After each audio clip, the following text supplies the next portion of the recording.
folks joining us on the Zoom at noon. Everything is, it's new.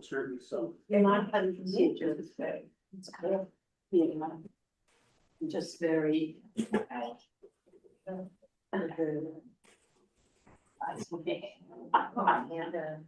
had a shot yesterday.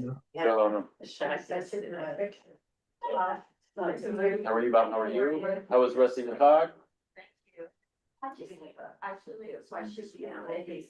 Sure. Relating to what the vocabulary of The Omer? Yeah. No. I'm wondering. Sit there while we're doing that. Don't worry. If Margaret's coming late, she just whatever she wants. She doesn't have a seat. I'm actually gonna move this chair out of the way, just so there's a little more space. Yeah. I don't want to make anybody upset. You're not gonna be, she's not here. Lose. Good afternoon, everyone. Happy Tuesday, it's noon. This is not time for happy days. It's time for Jewish wisdom from Benjamin Franklin. It's happy hour comes later in the afternoon. Someone's phone's ringing. I'm not available, thank you. It's for you. I'm not available. I'll begin with a public service announcement. This will be the final session of this conversation that we are not going to be meeting next Tuesday. I will be in New York, so unavailable to teach this class. So April will happen to be one of those months where there were 5 Tuesdays. So I got permission from my colleague, Rabbi Lila, to not teach a 5th hour so that I could be in New York with the American Jewish Committee at their annual global forum, which is a great opportunity for anyone in future years who wants to travel. I usually go as often in New York or DC, and a great chance to hear from both national and global leaders about the plight of the Jewish people in the US and around the world, and do some lobbying and some diplomatic work as well. But I'll bring back the date for next year's conference when I come back next week. So no class next Tuesday. The following Tuesday, which is I believe May the 6th, our next monthly class will begin at our regularly scheduled hour and time and place, which is in this room. So if you come here next Tuesday, you'll have to go somewhere else for some kind of edification, be it nourishment, spiritual or gastronomical. All right. So we are going to try to get through. I have 3 more midot that I have pulled together the texts from Rabbi Lefin. If we get through all 3, fantastic. If we don't, you can always study this on your own. Mussar study is meant to be a personal practice, and I'm going to take the question that Ruth asked me a moment ago before we started, because we talked about this is all about having a daily awareness of what you're doing. Is this connected to the counting of the Omer? And the answer is, in fact, no. You do not need to be practicing Mussar to count the Omer, and you don't need to be counting the Omer to practice Mussar. The counting of the Omer is the spiritual practice of counting the 49 days from the 2nd day of Pesach to the holiday of Shavuot. That has its own spiritual orientation. You could use that as an opportunity to focus on, you could pick a midah or day or whoever you wanted to do it, but it's just, listen, we're Jews, some of us are accountants, we like to count things, but they are not connected in any individual way, and especially not the lens of Ben Franklin, who, of the many things he counted, I'm sure the Omer was not one of them. All right, so we are making your way through the various attributes that Ben Franklin in his autobiography in 1797 articulated as the things that we should focus on to live a good life. As a recollection, he told us to do one of the midah. What is that noise? Okay, sorry. I don't want to miss something. That's okay. 1 midah a week, 13 midot. You do it for 13 weeks. You do that 4 times. That's a year. And would you know it? When Rabbi Lefin wrote his collection, exact same 13 midot, and exact same methodology, even having the same chart of how you mark off what your transgressions or your shortcomings in those midot were in each of the 13 weeks as you made your way through. All right. The next midah that we're going to talk about, and again, this is a word of orientation for those of you for whom this is your first day of the conversation. What Franklin wrote in 6 or 8 words, Lefin wrote like 4 or 5 pages on. So we have a very, very short description of what it means to act with decisiveness or resolution, or in Hebrew, charitzut. Franklin gives us 1 sentence. Resolve to perform what you ought. Perform without fail what you resolve. This is what I think business efficiency and risk accountability professionals come and teach. I know they teach that we bring these people to the team at Temple here sometimes. Do what you say you're going to do, and do it when you say you're going to do it.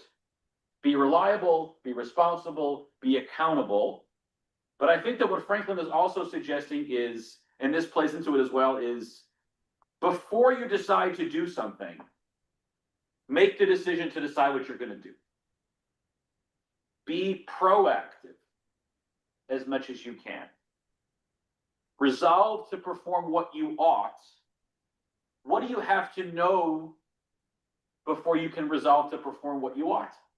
What the job is. You have to know what you ought to do in the first place. Before you can decide to make a commitment or a resolution to do what you ought to do, first you got to spend some time asking yourself, what is it that I ought to do? Sometimes those are very short-winded opportunities, right? Something happens in your life and you realize, oh my God, I have a responsibility to act in response to what has happened. And you should think and ask yourself what ought I to do. In that very narrow window, and I've been talking about this with some of my teenagers, right? There's a difference between being reactive and being responsive. Who wants to play Can You Read My Mind? And tell me what the difference is between being reactive and being responsive. I think that reaction is quick, you're not thinking. Whereas responsive is you're probably listening and you're gonna respond to what the issue is. All right, not to pick on Margaret, who I'm sure no one on the online heard what she said. She's got to be louder, but I'll repeat on her behalf that when you react, it's almost as if you're acting without thinking. You just do, right? It's the first thing that comes to mind, and actually your body begins to follow the command of your mind even before your mind has realized what it's being asked to do. Whereas being responsive is taking the time to consider your response before you go ahead and do it. I think it's pretty good, right? And I think we can fair to say that being responsive is almost always better than being reactive. Yeah? Yeah. Right? The only time it's not is when reaction is necessary to protect yourself or someone else from harm, right? And those few moments in a given life that the only thing you have to do is to react, right? When you push the person out of the way of the street, of this speeding car coming down the street. And maybe even if they break their elbow because they fell on the hard pavement when you push them out of the way, it would have been worse had you not reacted. But more often than not, you want to act with responsiveness. Franklin is pushing us even deeper and harder, right? That instead of being responsive, we should be proactive. We should, as often as possible, consider what we might need to do before we're presented with the opportunity to do it. Know what the ought to do there is, and make commitments resolved to perform what you ought. And then once you've made a resolution to do something, you better darn well do it. Come hell or high water. Do what you say you're going to do in the manner you said you were going to do it, under the timetable that you were going to do it. This is a challenge for most people. And remember, the reason these things are listed in here is not because they are easy. It's because they are a challenge for most people to do all the time. Which is why we need to orient ourselves to remind ourselves that these are our responsibilities. It is not easy to always perform what we ought to do. It is not always to resolve to perform what we ought to do. It is not easy to always perform what we say that we're going to do. That is a challenge. But we are here in pursuit of the good, if not the perfect. Questions about Franklin's description of this? Dory. How much does the word, I'm thinking of it as intention, but kavanah, they wrote carbon soup, but kavanah play into being proactive? So I think that we'll come back to it. I think that kavanah and haritzut are they play off of each other, but they are different. And when we get into the Lefin, we'll talk about it more. But it's the definition of So kavanah. kavanah is intentionality. That's her, yeah. Well, that's the generally accepted definition of kavanah in Jewish practice, right? Kavanah is typically, it's often referred to in relationship with keva when you think about the way that we pray. Okay, keva means fixed. So our fixed prayers, we know that we say this prayer at this time for this reason. Either we say the words of the motzi before we have a meal, or we say the ashrei to begin the afternoon prayers on the weekday. Those fixed prayers are the way that Jews are supposed to pray. But the rabbis also invite us and challenge us that if all we're ever doing is just reciting the words out of the book without an awareness of what those words are meant to point us towards, then we are only doing half of the job of prayer. The other half of the job of prayer is praying with kavanah, with intentionality, internalizing and thinking about what do these prayers mean to me in my life in the moment that I'm saying them. Margaret, before we move on. You know. So I'm not letting us go down a kavanah hole. I'm not gonna go down a hole of kavanah right now. I was just to say that so often when you see people, really Orthodox people, just. We're not gonna make aspersions on other folks. We're not making aspersions. Thank you. All right, so Lefin, he describes this idea of haritzut as all of your acts should be preceded by deliberation. When you have reached a decision, act without hesitating. So how is this similar to Franklin? Would you be able to just tell me who he is, Levin? So Rabbi Menachem Mendel Lefin of Saranov is the author of this book, Cheshbon HaNefesh, that we have been studying for these 4 weeks. He is an early 19th century rabbi in Poland who wrote this Mussar collection based almost without naming it on these attributes that he read in Franklin's autobiography. Yeah. So Lefin takes these things that Franklin wrote, reframes them, and he's going to now describe them in sort of Jewish terms. So what are some of the similarities, Rashina? Well, in the first one, in Franklin, it's about what you ought to do. So Mhm. there's like a moral Mhm. responsibility. But this one is just about deliberation. It's the reflection piece or it's not overtly stating like that it needs to be what you're obligated to pause or consider. Right. But you're not obligated in the same way. Yeah, it seems like Franklin's laying down a moral question to the question that Lefin is not laying down. We could talk about why he may or may not be, but you're right, that's not in there. I'm sorry, that Please stop apologizing. when you see people, I call the word shuffling, you know, when they're shaking, when they're praying. Yeah. Isn't that part of the kavanah or not? That's up to them. But it can be, It right? can be. Because why are they doing it? This is not a class on prayer. The reason why they shuckle is, I think, actually less about kavanah. It plays into it. And this is the last conversation about prayer we're gonna have today, unless we come back to a different one. When you are reciting things quickly, having a physical motion to keep a beat helps recite things quickly. And so the shuckling often has to do with, it's a physical way to help the prayer say the words as smoothly as they can as they're trying to say them quickly. The reason why I say that can actually cut against kavanah is because in many ways, the speed at which you pray is in tension with the kavanah with which you're praying. If all you're trying to do is do things to get them said as fast as possible, you're saying it potentially with less kavanah. Right. Or you use it to help with your kavanah. End of the kavanah conversation for now. Lefin also suggests that once you've made a decision, when should you act? Hesitate. Without hesitating, right?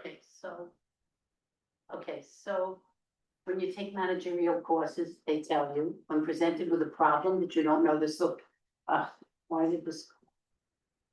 Forget it. I'd ask you to turn it off, if you, to stop it from ringing.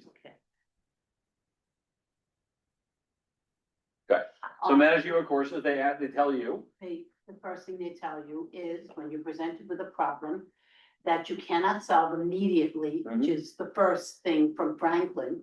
Something that you have to solve immediately without thinking. Okay, I don't think that's what Franklin's talking about, but keep going. okay, an emergency. I don't think that was what Franklin's talking about. I think it's the opposite of emergencies. I'm thinking Franklin is saying, whenever possible, think long, think hard. Okay, so I was going to say, they say to you, say, I'm sorry, I don't know the answer to that question, but I'll get back to you Monday morning. Okay, which sets up Levin. Yeah, potentially, right. Okay. Is there a difference between acting immediately and acting without hesitating? Yeah. You betcha. And I think that Lefin's point is not that you have to have an immediate response, but once you know what needs to be done, do it as soon as is possible, right? Don't beat around the bush. Don't procrastinate. Don't wait for something else to arise or get in the way. Once you know what you need to do, you should act with hesitation. Now, I may decide that I need to, in 5 years from now, do something. I'm gonna have to wait 5 years to do it. That's not hesitating, if that's the appropriate time to act. But don't hesitate. All right. So we see questions of whether the moral question is raised. That's what Rashina suggested. Both of these say that once you've made a decision, you should be deliberate in your decision-making processes. You should think deeply and hard. That can be short or long, right? Responding can be deep and hard, but on a short time, right? Or a little bit longer. And then once you know what you need to do, go do it as soon as possible. Through the use of the thought process, the animal spirits, our base inclinations, learns by experience. If a bird escapes a hunter's trap once, that memory of that experience is reawakened when it sees the trap again, including the pain it experienced when it was trapped. It is therefore careful and flees, once bitten, twice shy. These experiences are reinforced by habits, by the accumulation of traces into the memory to the point where they can see themselves create desires, actions caused by conscious thought. This process is fundamentally similar to the dream process. However, because it is constantly interrupted by the alternating sensations that one experiences when awake, and continues after having been interrupted from the most recent sensation, whereas dreams appear randomly, it is therefore attuned and set according to the patterns of the world, the real world. All right, that's a lot of words to say something very simple. We learn at first from the things that happen to us. Things happen to us, and over time we collect the memories of the things that happen to us. And we begin to catalog those memories. And we begin to realize, oh, A and A prime, and A prime 2, and A prime 3, all these things that were similar that happened to me, all ended with a similar outcome. If I find myself doing something like A again, what can I expect to have happen? The same outcome, right? In order to make resolutions and perform what you ought and act with resolve and deliberate, you got to know what's going to happen. You have to have gathered some wisdom from experience over your life. And we start doing that at what age? Early on. Early on. Yeah. We could have a whole conversation about the different theories of parenting, right? Everything from feral parenting, where I don't want to see you kids, to helicopter parents, to snowplow parents, to lighthouse parents, all these different ways that parents can try to facilitate their children gleaning wisdom from experience. Sometimes it's given. There was a comedian who did this little bit about the difference between a mother and a father when they see their child about to stick their fingers in a light socket. The mother will give the child wisdom and run over and slap the child's hand and say, don't do that, you're going to hurt yourself. And the father will say, watch this. Dad, oh, how did that feel? I bet you won't do that again. And the father makes you earn the wisdom along the way. This is 1970s parenting he was talking about. We don't do the same thing these days, but there's that tension there as a parent, which is wisdom gained is better than wisdom given, or whatever that phrase is. And the thing that you want to be aware of as a parent is, if you tell your children everything they need to know, what don't they learn? How to learn how to make those decisions in the first place. They don't learn the process of discernment. They don't learn how to resolve and deliberate if you do their deliberations for them. It's important. I like this new idea of lighthouse parenting, right? Which is, you're just there to say, did you see that? Did you notice that? Are you aware of that? Okay, you make a decision. You want to run your ship over there by the lighthouse? That's up to you. My job is to let you know that there's rocks there. If you want to run aground, bavakasha. We therefore return to this process of learning from experience, the thought process. For example, a dog will stop running and will turn to take something being held out to it. When he's learned, oh, they have cookies, I should take a cookie. Or will flee from a stick being raised through conscious thought based on previous experience, right? This is animal instinct. This is reactivity. A dog will learn to react. You can teach a dog these, well, even responses, right? There was some guy who taught us about this that one time. Pavlov, yeah. Right? The bell and the meat and the whatever, exactly, right? So this is an animal instinct. Obviously, Lefin is saying we have our animal instincts and we can do better. Similarly, a small child, even before his intellectual spirit has crystallized at his bar mitzvah, learns through the experiential thought process. As he grows older and his intellectual spirit develops and matures, he reaches the point where he is capable of controlling the animal spirit, which reacts immediately to stimuli and can take time to consider the ramifications of any act by employing his power of understanding. This is called willpower. You can walk by the plate of cookies. You don't have to do the thing that you like to do all the time. You can choose not to engage in things.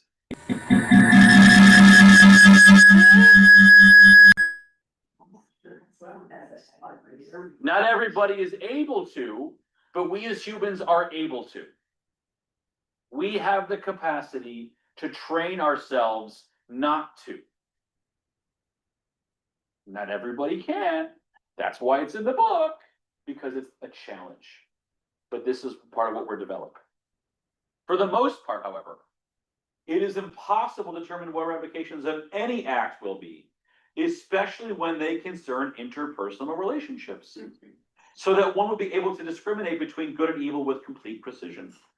Who's ever done something that you thought was the nicest thing you could possibly do for somebody? You really had all good intentions, and you thought they were going to love what you were doing for them, and they did not. It's not even unpunished. It's just that you thought you were going to be activating one element of their emotional self, but actually you triggered something else in them. And they had a vastly different reaction than the one that you were anticipating, right? I will use an example that is, often talked about, right? You see someone who is in need, and you know that you can meet their need. So you offer to meet their need. And what is their reaction? I am not needy. Yeah. And they get offended that you offer to do a nice thing for them. Right? A simple, impossible to determine the ramifications. Someone else would have said, thank you so much. Generally, one must be content to rely on logic and make his determination based on probability. Moreover, one must reach his logical decision quickly. For most situations require alacrity, so that the opportune moment does not pass. You got to be ready to act. One must be stubborn, so as to overcome all of the impediments that stand in the way of making a decision. Interesting how stubborn here is a positive attribute. Stick-to-itiveness. Once the intellectual spirit has reached its decision, the physical performance is relegated to the animal spirit to be executed with the full vigor which it possesses. Once you have made the decision intellectually to go, let your animal spirit take over and do the thing like a dog with a bone. Oh, I like that. Sorry. Aren't they this is the rabbi, so isn't Yep. it kind of referring to the animal spirit as the idea that the animal spirit lives in the physical world? So the physical world is where you have to perform this stuff. So the animal spirit Animal spirit is a part of not us. Like, It's our yetzer. The animal spirit is our yetzer. It's our inclination. It's our low level on Maslow's hierarchy of needs. It's our base desires and reactions. And he distinguishes between the animal spirit, which is mostly reactivity, through this process of elevating our decisions into the intellectual spirits, where we actually think about the ramifications of our actions before we do them. but unless you have ESPN, your intellectual can't physically do whatever you decide. You're. ESP, no, Yeah, you're making things more complicated. You're making things more complicated. We all have both of these things. Okay. It's our ability to react and our ability to reason. Okay? I see a plate of brownies. I love brownies. My animal spirit says, Go get them. eat all the brownies because they're delicious. Why wouldn't you want to eat all the brownies? Every one of them will taste really, really good. Eat all the brownies. And my intellectual spirit will say, if you do that, 3 things will happen. 1, you will have a tummy ache in about an hour and a half. 2, you'll ruin your teeth. And 3, you'll add an inch to your waistline. 4, your arteries and your blood pressure. Right? The intellectual spirit knows all the ramifications of our decisions. That is the counterbalance to our animal spirit who says, brownies taste good, brownies taste good, brownies taste good. It's not, we all have this capability. It's not extra sensory. No, I'm not saying, but I'm saying. Well, you said ESP, that's what that means. What I'm saying is, your physical spirit then has to walk away from the plate of browns. That's your, in Lefin's construction, you're talking about the intellectual spirit. The intellectual and the animal Are together, are both a part of us, and they act often in tension with each other. right? Yeah, okay, we're all on the same page. Other reflections. This trait, which we refer to as decisiveness or obstinacy, either choosing to do it for the right reason or choosing not to do it for reasons, is susceptible to many complications and extremes, which can drive it away from the desired direction. We can know and do all these things, and sometimes I still have the extra brownie. Sometimes I do. Sometimes I do. And sometimes I don't, and I could have. Not that I should have, but I could have. All right, for example. What happens if you think it all out? Mhm. You make a decision, you do it, and you get a totally unexpected reaction. That's tomorrow's lesson. No, well, let's finish the lesson first. For example, he says, listen, you don't always know. Sometimes it doesn't turn out. Right? This is not about controlling other people. This is just how we should orient ourselves. We should orient ourselves to think this way, knowing that even with the best laid plans, things go to poop. All right. For example, there are people whose process of deliberation is so short that they seem as if they conduct all of their affairs solely according to the advice of their animal spirits. We all know some of these people, and they're not just children, but we talk to them as if they are. About them, the verse from Proverbs says, the thoughts of the zealous are superfluous, and those who are hasty reap only loss. Anyone tasting any Franklin in this? Yes. What does Franklin say about haste? Makes way. Haste makes waste.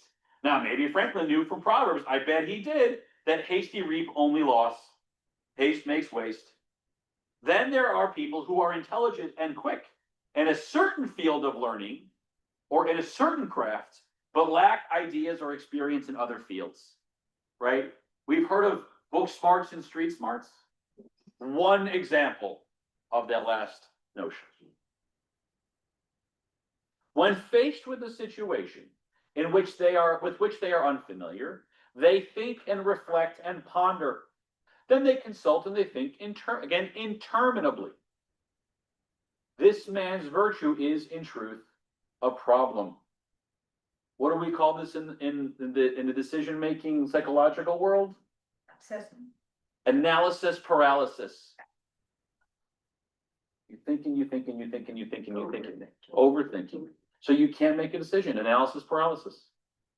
Because he is intelligent, he can always find endless rationales that support different courses of action. Because of his inability to reach a final decision, opportunity passes him by, or he delays an enterprise with his hesitations for days or years, thus sacrificing their benefits for long periods of time. In one of in the Myers-Briggs personality type indicator, there are people who are judgers and people who are perseverators. This is, if you're a P, this is you. You're always wondering what else is there to think about, what haven't I thought about, what more information might help me make a decision, and you need to just, I have 95% of what I need to know, and the likelihood of the 5% making an important decision difference is not there, let's move forward. For example, a person is deciding whether he should strike up a friendship with someone else so as to study Torah or engage in the divine service with him. He continues to deliberate and hesitate because of people who might obstruct or mock him. And in the meantime, the other person finds someone else. You would like to spend time with this person, but you can't decide whether it's the right decision for you. What are they going to think of me? Are they going to want to? Meanwhile, he's partnered off. Right. This is like Nike, just do it. Just do it is a part of it, right? Because there's always the other hand, right? Nike is just do it, but what is Nike also about? Years and years and years of training, of being in a position so when the moment strikes, become the goddess of victory. Anyone know who the Greek goddess of victory is? Nike. At least. Not even training, it's research too, their products. All the yes, all the It's products. not, Right. not just that you go. I'm thinking of the athlete more than the product, yeah. Yeah. At least, even if the other person does not find someone else, he will have wasted a month or a year of Torah study. Similarly, one might be presented with the opportunity to fulfill a mitzvah which would benefit the public. But because of his procrastination, that mitzvah might be done completely or partially by someone else. This problem relates to both the affairs of heaven and the affairs of man. We are in the process right now of doing an endowment campaign here at the synagogue. We are hoping to build out our endowment so that in future generations, we will have much less of a need to rely on membership commitments from our members in a given year. And we are inviting folks to make contributions to the endowment, right? And we take those contributions in different ways. We would love for you to give us it all in cash tomorrow. And if that isn't possible, then give us cash over 5 years. And if that isn't possible, then cash over 10 years. And if that isn't possible, maybe you'd like to make a bequest to leave part of your estate to the synagogue, which may not come to us in 5 or 10 or 15 or 20 years, right? But I will tell you, and I don't mean this to be schnorry from the synagogue, the longer you wait to fulfill that pledge, the less benefit your pledge will give to the temple. Because we were able to utilize 5%-ish in a given year, 3 to 6% of what we have in cash to help the synagogue. If you give us $500,000 now, we can use $25,000 next year. If we don't get that $500,000 for 20 years, we've lost out on $500,000 of annual income until that pledge gets paid. If that's what you need to do, that's what you need to do. But there will be a bill for each of you for $500,000 as you leave the class today that we hope you will make due by the end of the day. Kidding, right?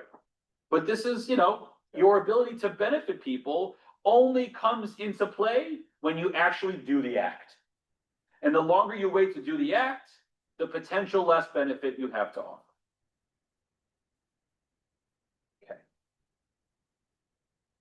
That is haritzut. So, Anita, ask your question again. What if it doesn't go well? It doesn't go well. This is about, again, this whole enterprise is aimed toward perfection, but comes with the admission perfection is not possible. It's about developing it's more about process even than outcome. With the understanding that better processes will, over time, in the law of big numbers, lead to more better outcomes. Not every time, but more of the time. Okay. Humility, anava. Couple of disclaimers. Franklin's 4 words on this, not so helpful to us. We'll come back to it. And also just a warning, we are in a house of worship, a house of God. One of Lefin's examples is a little bit blue, but it came with rabbinic supervision. So I think it's appropriate for this classroom's conversation. You'll know what I mean when we get there. All right. So Franklin's description of acting with humility is to imitate Jesus and Socrates. Okay. That's not so helpful to us. But I think I mentioned this in the first week. We do have someone in a group of people in our tradition that I think would be what Franklin would have written if he was thinking for the Jewish people. Right? Moses acted with humility and became the paradigm for how our prophets act. Right? And the humility that the prophets demonstrate often come in what's called their call. When God calls to them to take on the role of being a prophet, many of our prophets respond by saying what? No, why not? I am not capable. I am not worthy. I am not capable. Which is understood by our tradition to be an act of anava, of humility. And I think in many of the same ways that Jesus and Socrates were understood by Franklin to act with those ways as well. I am not able to do all these things. I have limited capabilities. Okay. Lefin frames humility as always seek to learn wisdom from every man or woman, but he meant man in his world. To recognize your failings and correct them. In doing so, you will learn to stop thinking about your virtues and will take your mind off of your friend's faults. You are not perfect. You are not entitled to hold your friend to a level of perfection, and you have what to learn from other people. Bobby says Franklin does quote Solomon often. Yes, he does. Yes, he does. So does Lefin a lot as well, right? Solomon, not so much known for his humility. Let's be honest. He was known more for his, I know what I'm doing. Thank you very much. All of his wives and all those things and Solomonic wisdom, right? Solomon not a prophet. Solomon a king. And who was often the foil to the kings? The prophets. Because they challenged the kings to think with humility in ways they were not wired to do. But Lefin here, I think, is doing something very, very 21st century. He is inviting us to develop what we call today a growth mindset. Right? You've heard the phrase growth mindset before? That's right. So growth mindset is often described between, you have a fixed mindset and a growth mindset.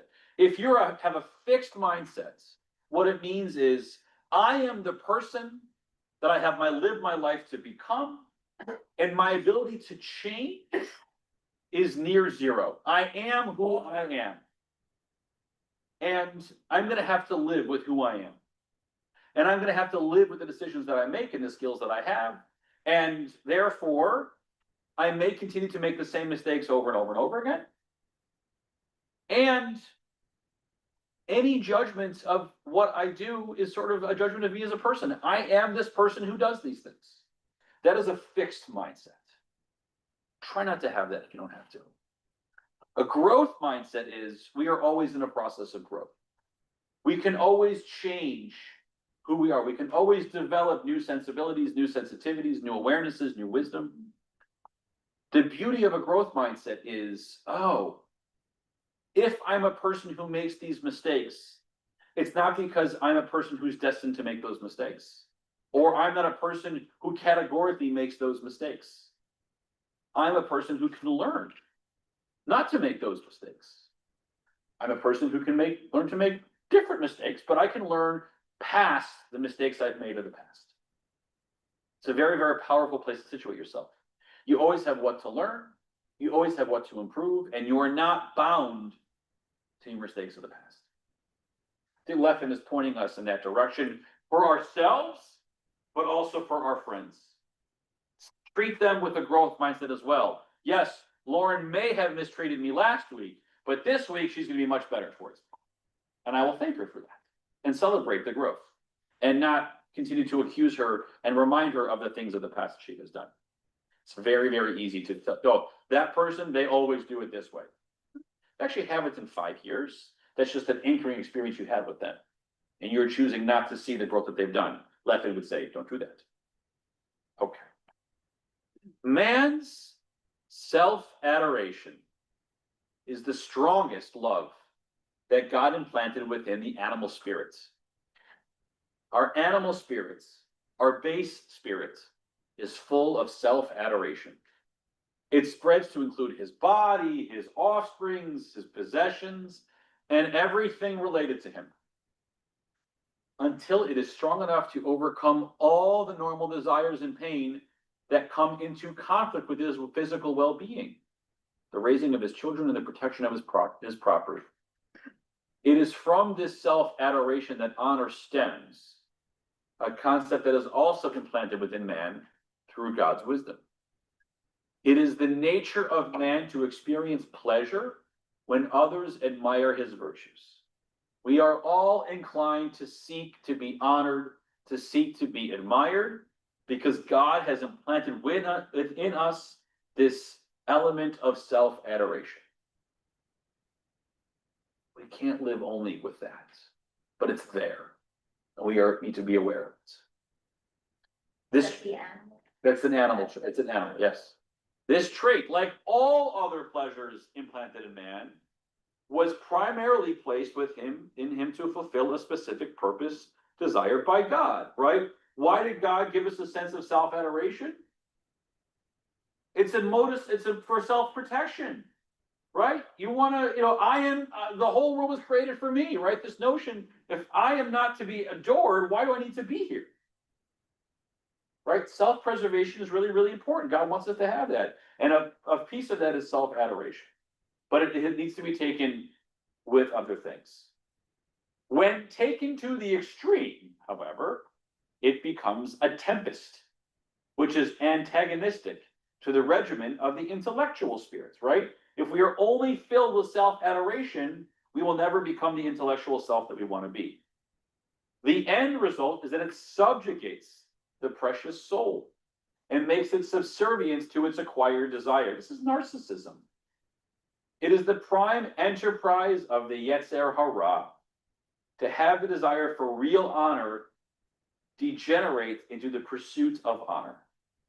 When I make everything about me and my honor and my adoration, then it gives me license to do whatever I want and take advantage of whomever I want. I look at, it's almost like the child, the baby. Mm-hmm. You never get out of that stage. Well, babies, It's all about that. they have very little low of all of these things, Right. but their only thing they really have is self-preservation, right? When something's wrong, they cry. When nothing is wrong, they don't cry. That's all they got. But they don't have free It's will. about that. They do have free will. Yeah. They do. They just have, it's not really highly developed, Right. right? I mean, their ability to make decisions is pretty limited. But they're not like, if they're not making the decision, then who else is? God's not making them cry. I thought they're not responsible yet, like when you're 13. That's free will and responsibility, again, interrelated, not the same thing. Believe me, my 9-year-old has free will. She exercises it regularly. And a newborn has free will too. They Right. have to eat if they don't want to eat. Right. Yeah. But their ability to understand the decisions that they're making, the ramifications and responsibility, that isn't there yet in the same. Okay. the point is reached where one resorts to various subterfuges and deceptions so that others might see virtues in him which he lacks. Or he may seek out the company of men of lesser stature so that he can relish his own superiority, right? These are the lackeys and the sycophants. Not good things to put around you. Fun words to say, but not good things to have around you. This is where it's going to get a little blue. Generally, man finds his delight in examining his own virtues, in discovering even the smallest of his positive attributes and the most minute faults of his friends.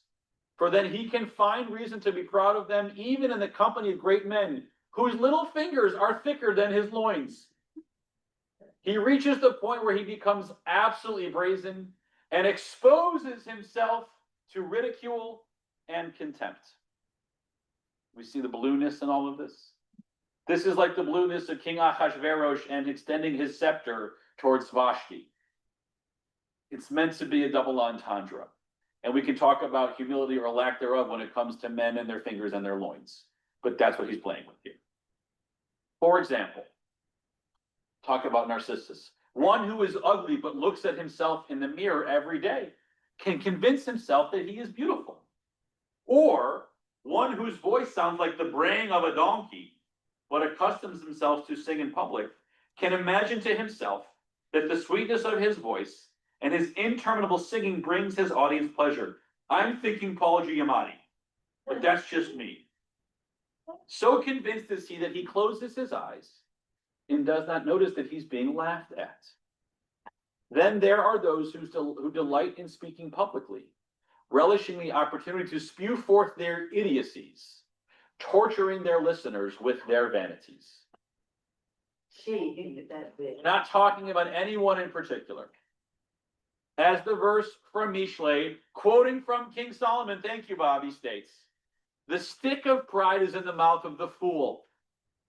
Was to this that our sages were referring when they said in the Midrash, every proud man is a fool. One who is so full of pride that he becomes angry even if his servant is slighted, acts like a fool and loses his sense of propriety, suffering all sorts of humiliations and abasements, all because of his pride.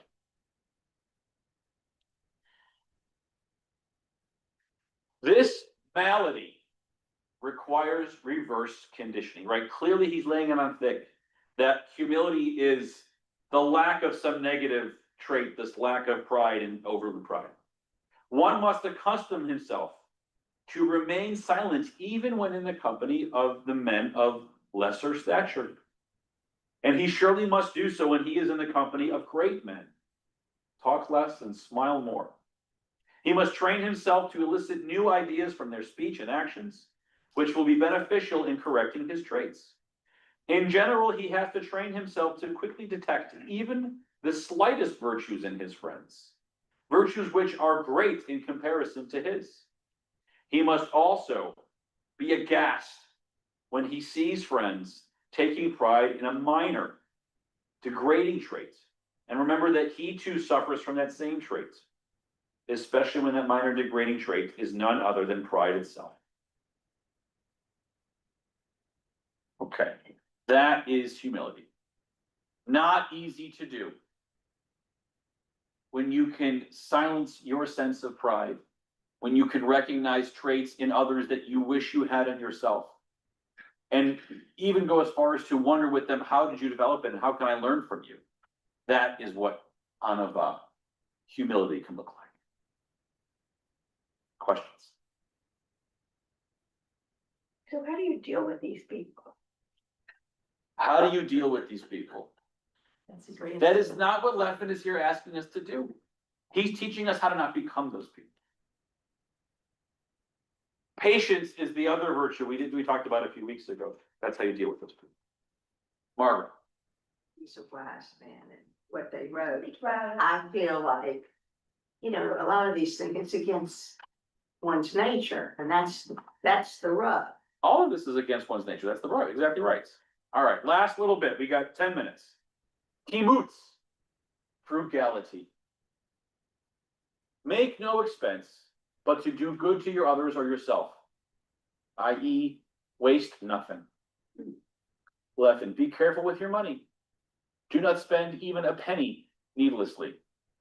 And then he actually also offers another description, loving honestly earned money. You have to love money so that you can appreciate it and spend it well, and you should earn it honestly. The wisdom, understanding, and knowledge which are praised by the populace at large are a tapestry of lies, hypocrisy, deception, informing, and scorning. Who is considered wise? One who knows how to profit from someone else's loss. As the verse in Proverbs says, one who plots evil, he is called a man of ingenuity. And who is an honored man? One who knows how to squander his money or other people's money, so as to gain prestige from their disgrace. This is how those honorable people act. Every day they devise new ways to waste their money on clothing and jewelry, or giving larger sums to charity than others do, all to embarrass those who are without means and to gain prestige for themselves. Spending money to make yourself look good, not a good thing to do. Spending money for honorable undertakings, a good thing to do. And sometimes those things act in intention. Sometimes they act in accommodation, right? We as a Jewish people are guilty of this. What does every organization do to people who make donations? How do they honor? They put their name on the wall, they make it there. We are people who we like to have our name written down. Many of us, not all of us, many of us. There are the anonymous donors, right? But if we think, for example, of Maimonides, right, we know that anonymity, when it comes to being charitable, is an important virtue. Actually, I have it's a a question on forward. that. Judith, go ahead, please. Because I had learned that anonymity wasn't always so good, because if somebody says that they were charitable. Yeah. Then the people around them who know them and respect Exactly. them will also be charitable. Right. That's right. It's a tension there, right? So the tension is, does anonymity allow us to protect our frugality and our humility? Versus, does it get in the way of good development practice?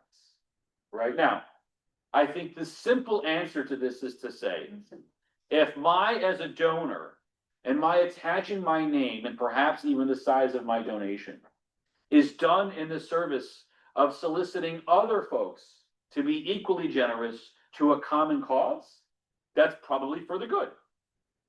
If my desire is to see my name and to receive the adoration from the community for the gift that I gave, then it's bad. And what if my answer is, comme ci, comme ça, a little bit of A, a little bit of B? What's wrong with that? My father would have said the man who gives anonymously is twice blessed. Maybe so, but the organization is only a fifth blessed because they can't use his name to get 4 more donations from his friends. Right? This is the tension, right? And again, our moral compass may sit in the same place, but its decisions resonate differently on an individual actor versus a communal undertaking. Right? You can't always run the business like you run a household, because there are different moral expectations or different ethical boundaries or different ethical principles here. Right? The organization has a different set of objectives than the donor. And the organization may say it's in our interest to recognize our donors. And that may be in tension with the donor's sense of self. And Right? it makes it difficult for those who don't have that much. It does. It makes it very difficult for those who don't have that much. One strategy that I saw employed in one community, I studied this when I was in school, they were doing a major capital campaign to raise a lot of money to renovate their facility. And the way that they squared this circle is they decided that everybody who donated to the campaign would be recognized on a single donor wall in alphabetical order in the same size font. It's great. Right? Now, to Nancy's point, it does distinguish between those who gave and those who didn't give. But whether you gave $18 or $18 million, your name was written the same on their wall. And I think their sensibility was, that they were gonna find a way to allow everybody who felt compelled to make a donation, to make a donation. Keeping in mind that even the recipient of tzedakah is responsible to give tzedakah. One should never feel shame. Right. They can't do it. Giovanni, There's a scripture that says, those who have more, who can give more, and those who can give less. the scripture was at the Communist Manifesto, Yes. because it was in there too. Not there, so you don't have to feel bad if you give. From each according to his abilities, to each according to his needs, was from the Communist Manifesto. But there's an ethic there. It may not be a capitalist ethic, but there's an interpersonal ethic there for sure. Ruth, Does that come from the shekel, that whole thing? I mean, the shekel appears in many different ways.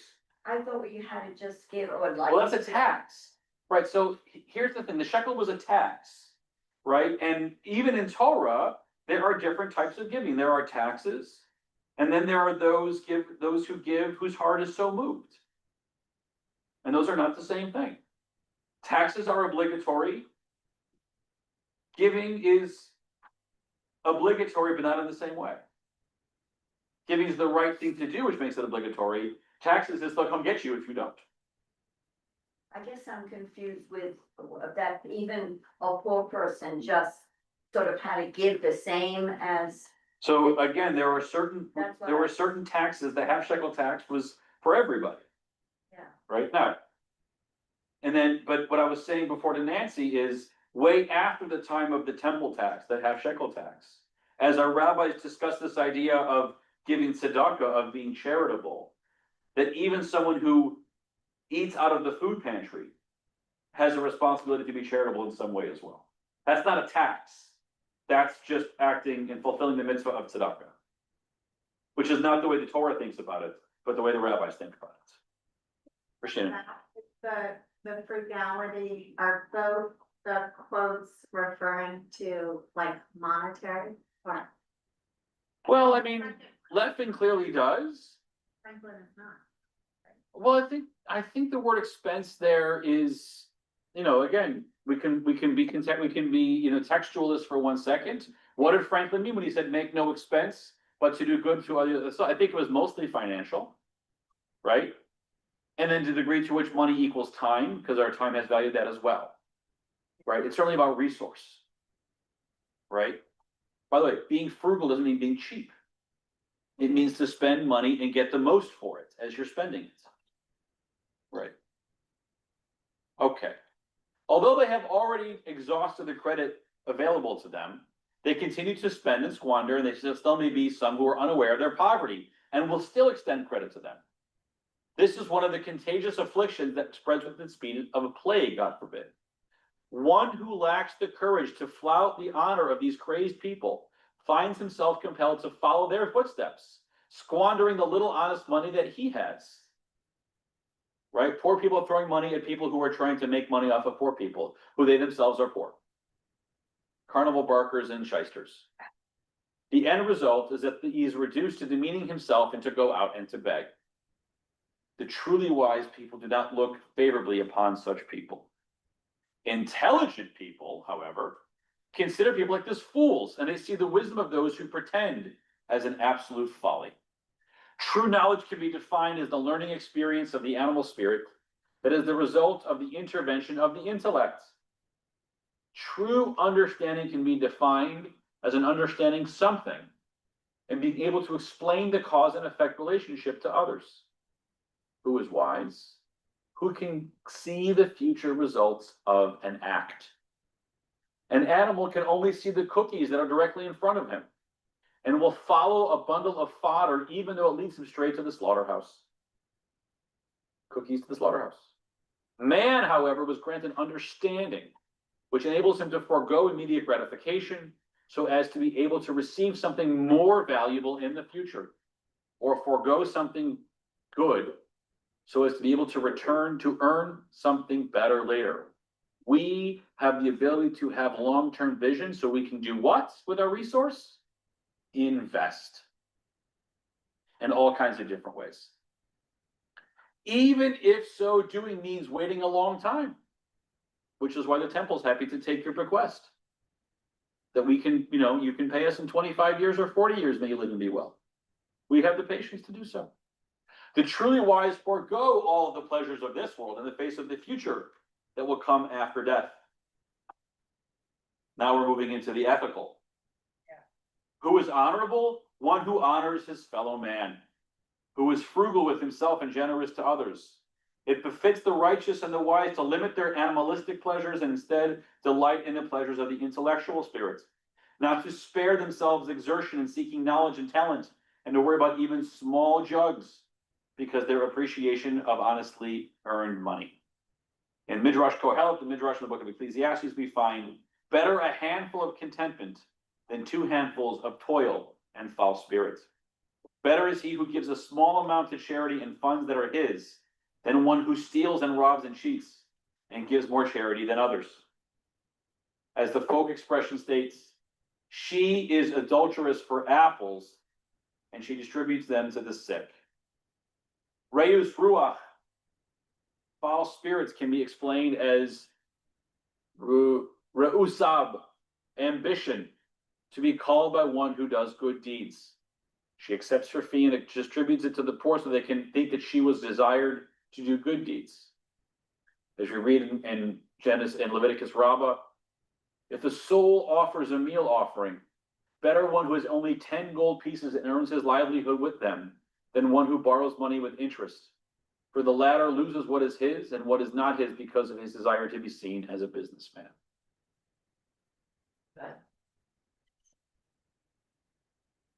And that brings us to the end of the study of Rabbi Lefin. Thank you, everyone. Have a wonderful last week of April. I hope to see many of you next Friday night at our blue and white Shabbat service. There are 2 services that evening. Our service in the sanctuary is for the more mature crowd, and the service in the chapel is aimed at families, which can be multi-generational, multi-household of kids who are preschool and elementary and early middle school age. And that will be in the chapel, both at 6 p.m. next Friday, both with the optional dinner afterwards. Also mark your calendars for May 29th for our annual meeting. We need you all to show up and vote so we can continue to operate as a going concern. Thanks, everybody. Yes, Susan. Just wanted to point out a practical reason for giving anonymously. Sure. You give a large sum anonymously, you're not on everybody